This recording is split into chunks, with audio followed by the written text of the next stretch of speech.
I have had so many moments lately where one or both of my kids will start to get upset or mad maybe with their sibling, or maybe they'll start to complain about something, right? And then I have this internal shift where I'm like, ugh, or I'm like, no, or I'm like, what? You know those feelings? I'm sure I'm not alone. You guys will get it, right? If you're a parent, you know what I'm talking about. I've had moments like that where they start, and then because I have, learned about emotional intelligence and understanding that I can, my kids' emotions are separate from mine, but also that I can manage my emotional reactions. I don't have to it's not an emergency kind of thing. I don't have to react straight away. I have actually just paused and waited and almost held my response or my reaction for just a few seconds. And guess what happens when I do that? They will very quickly, it kind of just disintegrates, or it just reduces. They can figure it out, or if it's both of them arguing about something, I will give them time. And I notice that sometimes, yes, it goes worse and then I have to step in. But most of the time now I'm seeing that they complain about oh, where are my socks? Or why is there no cookies left or something? And then instead of me jumping in, they'll actually kind of just get over it. They'll be okay. They will find something else to eat, or they'll go looking for their socks, or they'll come and ask me for help, or something will happen when I don't swoop in and join the situation or answer back straight away or react. When I don't do that, I'm giving them space to actually work it out on their own. It is magical. So I want to talk about that today. I'm not saying it happens every time. Please, disclaimer, I usually say that in my videos.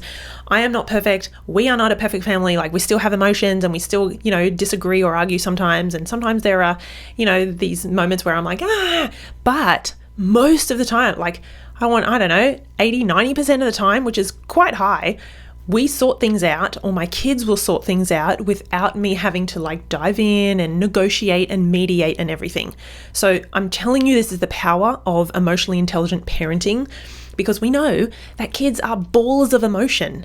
They are emotional, and they take things personally, and they get the wrong end of the stick, and they add fuel to the fire by the way that they react to what their sibling says. It just happens, right?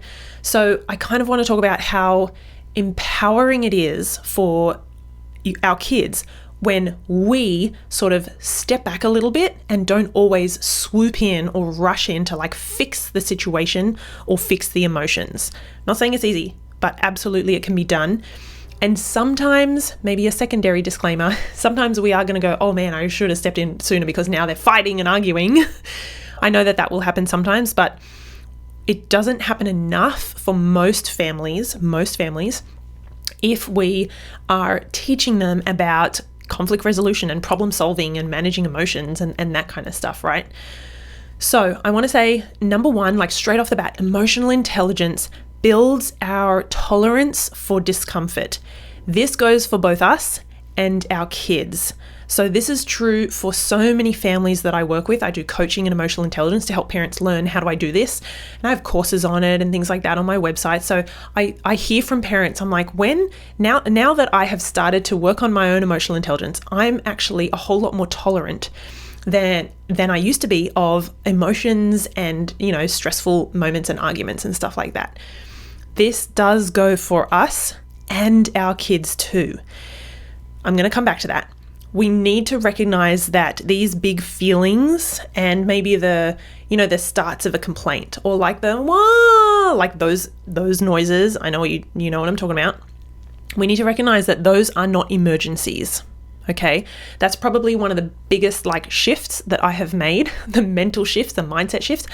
Those moments, those initial little sparks of something, they're not emergencies. Okay, even big emotions though, when our kids come to us and they are complaining and they need our help, or they're fighting and it's extended and we're oh, even then it's not an emergency, right? Unless we are about to cross the road and one of the kids steps out and they don't see the car coming, that's an emergency. You need to act really quickly. Most of the time, there's actually no emergency around health and safety, and even think about when your child refuses to brush their teeth. That's actually not an emergency, right? I'm just saying that we don't have to react. We can still solve the problem. We can still have boundaries and so on, but big feelings are not emergencies. That's probably one of the big takeaways off the bat. So another thing that I think is that I have really learned how to do and how important this is that we're not kind of confusing fixing emotions with showing love and caring for our kids. Like, that's not how we show our love and how we teach our kids and raise good, successful contributing members of society, like productive people, by fixing their emotions and making them happy all the time. Like, that actually, there's a mismatch there, right? I think it pulls on our heartstrings, absolutely, when our kids are upset or, mad or anxious. But as I said before, those emotions are not emergencies, and it's not actually like a way of showing love and true care for our kids and teaching them if we are swooping in and fixing their emotions. And basically that's, I think, teaching our kids that those kind of emotions, anger, sadness, disappointment, frustration, anxiety, they're bad. So don't feel them. I think that's what we're teaching there.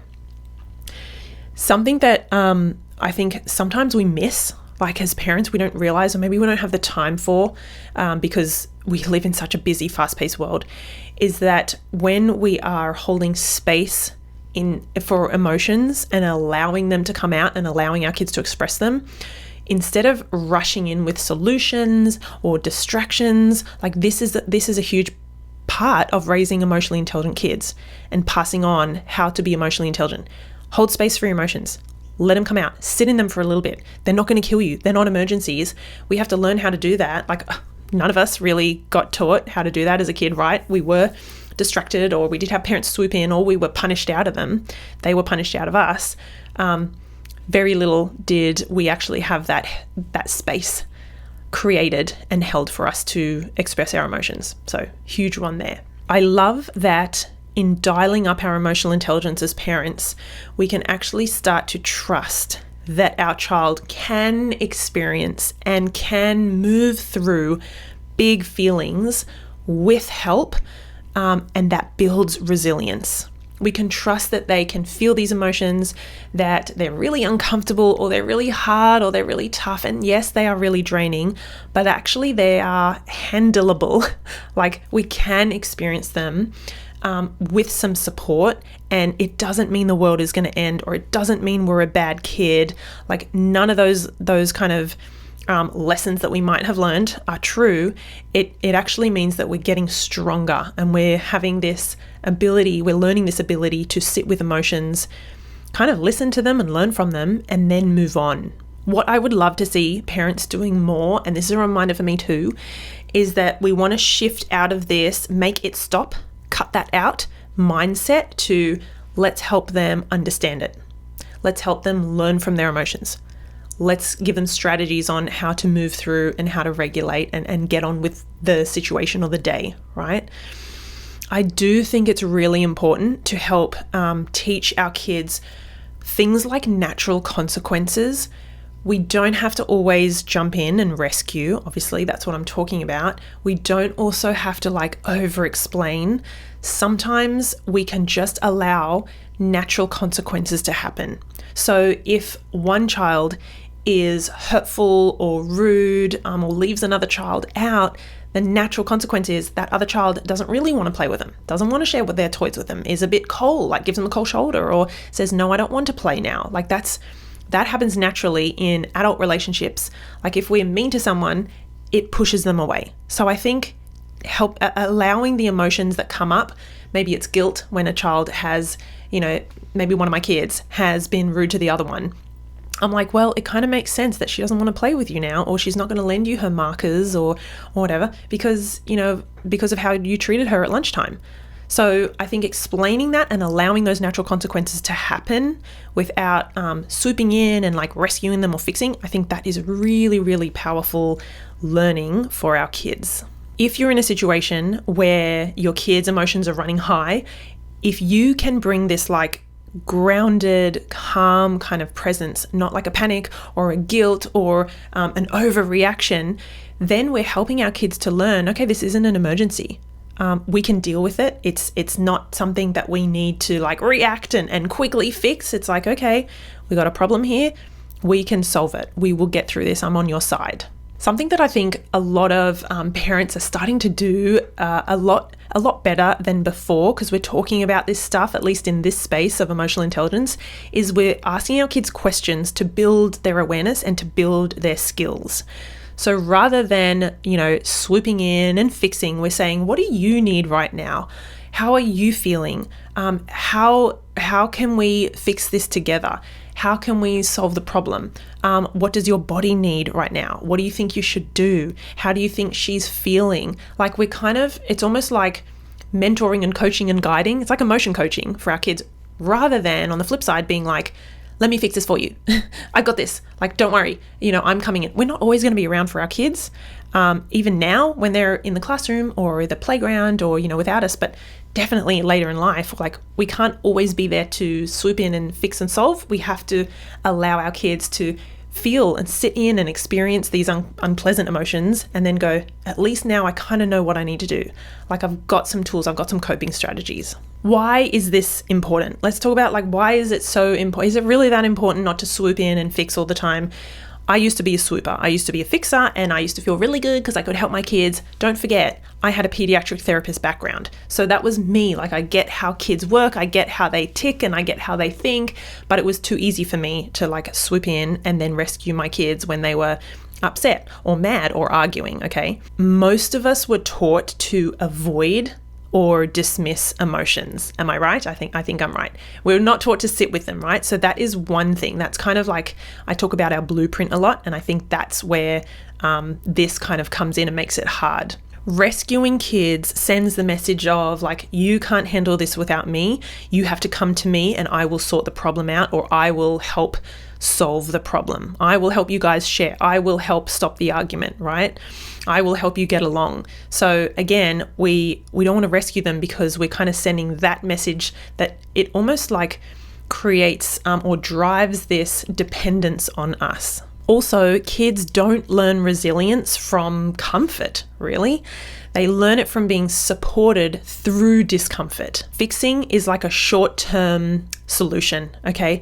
But what it does is it can create this long-term dependence. Again, not what we want. If we can learn to hold space for our kids' uncomfortable feelings, which also means our own uncomfortable feelings, because it's almost like we get pulled into the emotional landscape with our kids, then what we're doing is actually building trust, building confidence in us, and also building the connection that we all have as a family.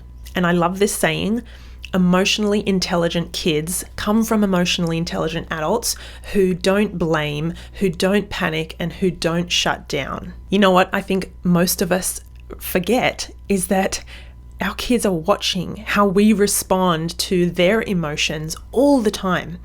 They're seeing how we respond to our own emotions when something goes wrong or we have a problem. They're copying us as well. And if we kind of zoom out and look long term, what we're doing now is actually raising future partners, right? We are raising future co-workers and colleagues and future parents. And the world needs a lot more emotionally grounded, emotionally intelligent humans.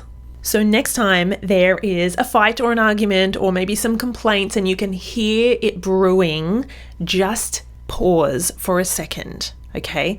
Just rather than swooping in, rather than jumping in and feeling like you need to fix, just see if you can wait, collect yourself, bring this emotionally calm, grounded kind of energy and mentality, and try and help your kids through the problem.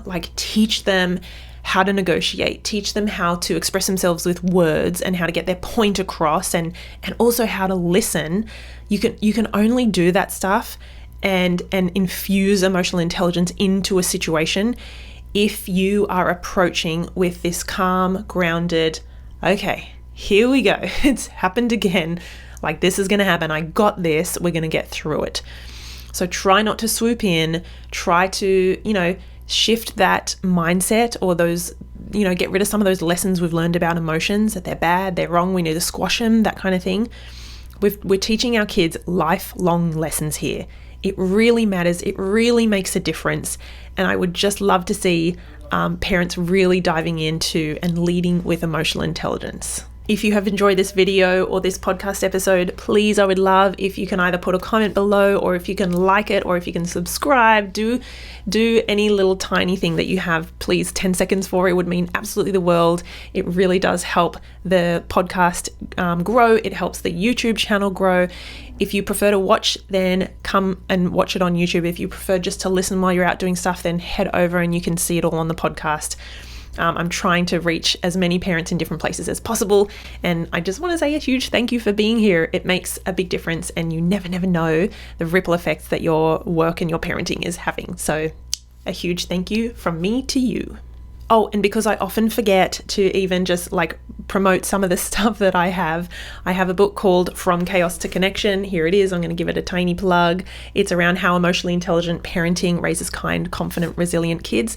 If you have a look at that, if you're watching on YouTube, it's a thin book. It's an easy read. And a lot of people who've read it say that I write how I talk, which is true. It's very kind of conversational, very relatable. It's not heavy or anything. So go and check that out. It's on Amazon. But also I have courses that, you can get online. They're self-paced. They're easy to complete, short little bite-sized chunks. And you get to see me like this in my office. And they're at stephaniepinto.com/courses. And most of the time, one or two, a couple of them, are on sale on a discount. So, okay, thanks guys. Have a great week. See you next time.